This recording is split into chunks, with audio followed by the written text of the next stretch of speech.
Good morning, everybody. Welcome back to BPSTL News every Sunday at 9 a.m. เมธีตรวจพล and Thijawan Purwaka will be with you. Today I will be presenting the news on the 2026 FIFA World Cup final. Spain are on top of the World Cup again in a dramatic 2026 FIFA World Cup final. Spain defeated Argentina 1-0 and won the World Cup for the second time. In the 106th minute, substitute Ferran Torres became the hero by scoring the winning goal.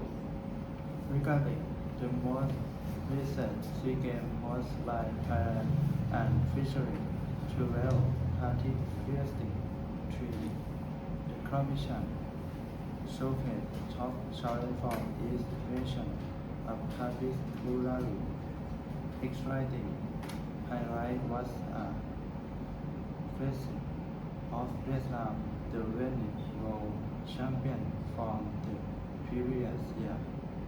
Thank you for watching the news.